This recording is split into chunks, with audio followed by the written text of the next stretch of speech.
At 1 a.m., someone answered the door, but the house wasn't supposed to have anyone inside. And when my light hit him, he was already stepping around the corner, wearing a mask and way too close. My name's Jake Miller, and this happened last month while I was working late-night deliveries in a small town in southern Ohio. I usually work the 4 p.m. to 4 a.m. shift, so being out when everything felt empty wasn't new to me. But that month we'd had a few murders in town, close together. Same kind of timing, 2 late, quiet hours when nobody's around. Drivers talked about it more than anyone. We're the ones out there when the streets are dead. That night was slow. Around 1 o'clock a.m., it was just me, one other driver, a cook, and the manager. We'd already finished cleaning when one last order came in. The address was out on a dirt road about 10 miles away. No one wanted it, so I took it. The farther I drove, the worse the road got. Gravel, potholes, no lights anywhere, just trees and open land. My GPS said I'd arrived, but nothing looked right. I kept going until I saw a house set way back from the road with a long driveway. No lights, not outside, not inside. I parked on the road and grabbed the pizzas. The walk-up felt wrong, too quiet. I knocked, waited, nothing. I knocked again, still nothing. Then something moved, soft, from the side of the house. I couldn't see that side. I stood there for a second, then stepped back. I didn't like it, so I went back to my car, locked the doors, called the number. No answer. I sat there staring at the house. Part of me wanted to leave, but it was a long drive, so I went back. I kept my phone light low this time, walked slower, listening. Every step felt louder than it should have. I got to the door, knocked once. Nothing, then footsteps right there, close. I turned my light toward the side of the house and it caught him mid-step, too close. Closer than he should have been. The mask hit first. Dirty, animal-like, wrong. He wasn't standing back. He was already coming around the corner. For a second I froze. Then he lunged. I ran. Gravel kicked under my shoes. I could hear him right behind me. Closer. Closer than I expected. I hit the car, yanked the door open, barely got inside, and his hand slammed against the side of it. Hard. Right next to me. I locked it, started the engine. He didn't back off. He stayed right there. That mask inches from the window, just staring in. Then I hit the gas. The car jerked forward, tires slipping, and I swung out hard enough that he had to move or get hit. I didn't stop driving, not until I hit the main road. The police traced the order. It came from inside that house, but the owners weren't there. They hadn't been for days. I still think about how he was positioned. Not at the door, not in the driveway, off to the side, where you wouldn't see him until you stepped close enough. He didn't answer the door. He was waiting for someone to walk up to it. At 10:47 p.m., someone was already looking through my peephole before my pizza even arrived. And when I asked who it was, he said he was the delivery driver. But the real driver hadn't even left the store yet. My name's Alex Turner, and this happened last year when I was home alone in my house in suburban Pennsylvania. It was a rainy Friday night. No lights on. Just the TV and the sound of rain hitting the windows. Around 10:30, I ordered a pizza. I went back to the movie half watching when I heard footsteps come up the front porch, heavy, slow. I muted the TV and waited. No knock, no doorbell, just nothing.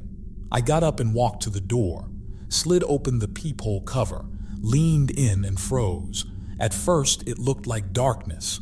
Then it moved, and I realized I wasn't looking out. I was looking straight into someone's eye, right up against the glass. I jumped back hard, heart slamming. For a second I couldn't move. Then I forced myself to speak. "Is that the pizza?" The answer came immediately. "Yeah," flat, like he'd been waiting for me to ask. I leaned in again. This time the peephole was covered, blocked completely.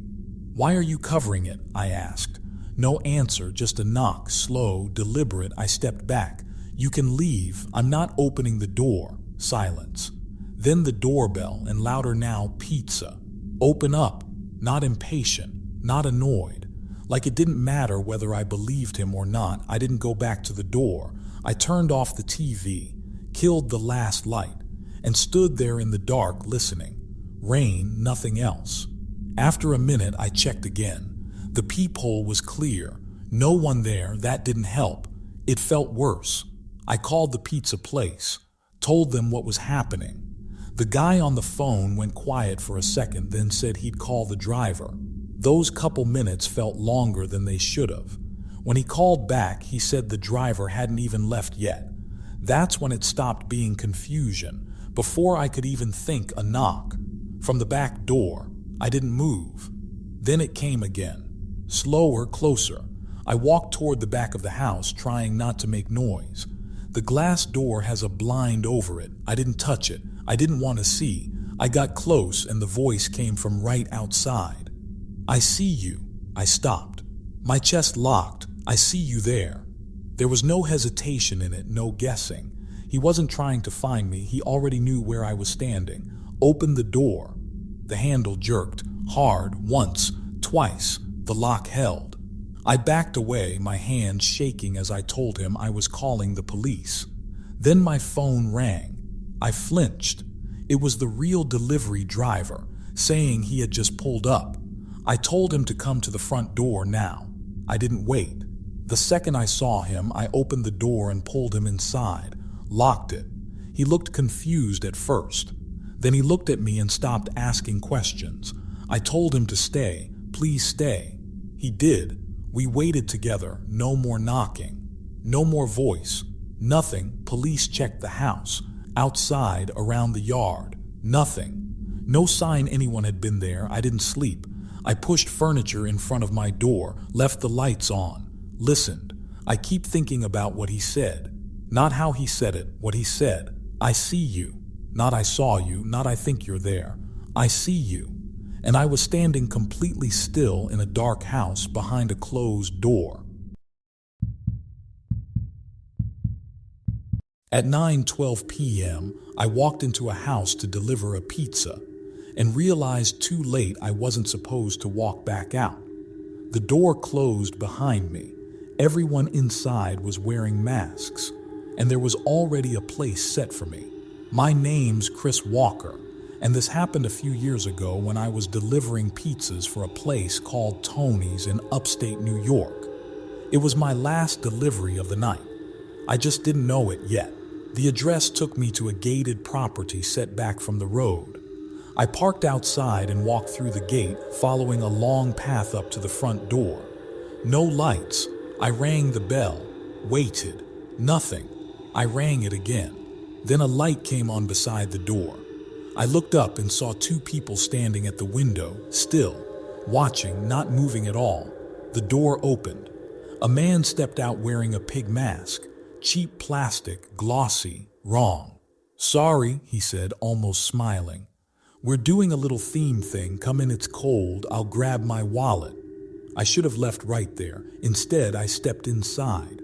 The door shut behind me, soft, final. He walked off down the hallway. I stayed near the entrance for a second, still holding the pizza. Then I glanced toward the window again. The two people gone, no sound, no movement, just not there anymore. "Hey," the man called. "In here." I didn't move. Something felt off, too quiet. Then I heard it, a step behind me. I turned. One of the window people was standing in the hallway now, closer than before, blocking the way back to the door. Didn't say anything, just standing there. The man in the pig mask spoke again, sharper this time. "Come on." I didn't want to go deeper into that house, but I didn't want to turn my back on the person behind me either, so I moved forward, slow, into the next room, and stopped. Chairs, 6 of them, arranged in a circle, covered in white sheets. 4 people already sitting, all wearing animal masks. Dog, cow, something stretched and warped I couldn't even name. They weren't looking at each other. They were all looking at me. The pig mask stepped in behind me, close enough that I could feel him there. "Sit down," he said. I didn't. I looked at the chairs again, counted them. 6. Only 4 filled. I took a step back. My shoulder hit something. I turned, another one, standing right behind me now. Closer, no space, no clear way out. That's when I saw movement in the corner, someone else stepping out from behind the wall. Frog mask, slow, quiet. Now there were too many of them, and they were all inside the circle, except me. "Sit," the pig mask said again. Not asking this time, that was it. I threw the pizza box straight at them. It hit one of the masks and knocked it sideways. I shoved past the one behind me, felt a hand grab at my sleeve, missed. Barely. I ran, not clean. Hit the edge of a chair, almost went down, caught myself, kept going. Through the hallway toward the door, something behind me moved fast, closer. I heard feet right on me. I grabbed the handle. It didn't open at first. My heart dropped, then it gave. I pulled it open and ran. Cold air hit me. I sprinted down the path, slipped on gravel, almost lost my footing, kept going. I got to the car, yanked the door open, threw myself inside, and something slammed against the passenger window. Hard, right next to my head. I didn't look, I just locked it and drove. Tires spun. The car fishtailed for a second, then caught, and I was gone. I went straight back to the shop, told my manager everything. He didn't call the police, didn't even seem surprised. Just said it was probably some weird party. I quit that night. I've done deliveries since. Late shifts, empty roads, nothing like that ever happened again. But I still remember how that room was set up. 6 chairs already in place. They didn't need to tell me where to sit. They'd already left the space for me. If you enjoy true stories like this, make sure to subscribe and tell me, would you have walked inside that house?